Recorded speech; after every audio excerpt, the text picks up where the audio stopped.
So, speaking of COVID, what was it like for you, during that time where you're trying to get clientele, you're starting to, get your podcast going, you're trying to teach kids at home.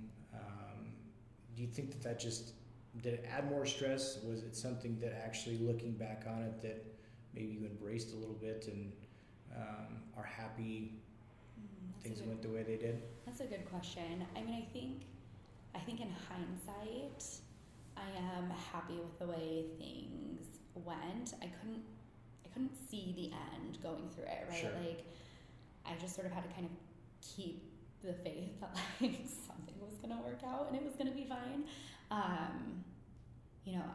My husband and I were really like privileged to be in the position we were when COVID started, to say like, we're going to, like, we get to make decisions around what we think is the best for our kids and their safety versus like out of necessity. Yep. Like, there are a lot of people obviously that had to say like, you know what, even though I don't feel like it's safe for my kid to be in daycare, I have to go to a job.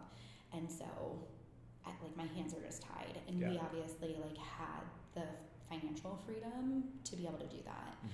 And I could have looked at it, and I think some days I looked at it at like the expense of me building my business, and so that stung a little bit.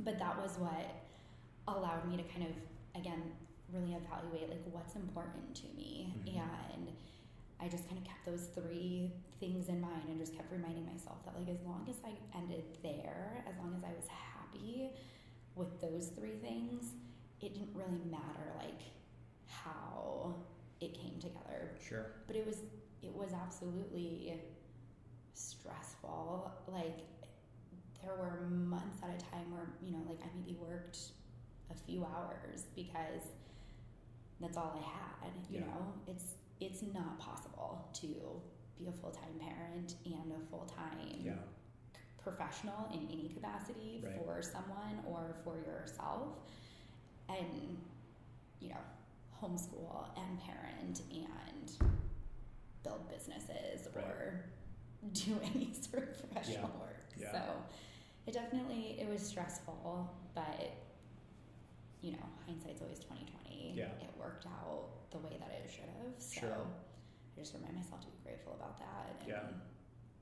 And if you're happy with the results, I mean, how things, you got what you wanted out of it. I mean, that's awesome. Yeah, I think it's more than a lot of people can say. And so that does not escape me on a daily basis when I kind of think back on my journey, and it definitely keeps you humble when you think about how different things could have been. Sure. And so just reminding yourself that like, out of something that was really very scary and very trying for a lot of people, like we came out, I feel like, ahead, and that's not something that a lot of people can say. Sure.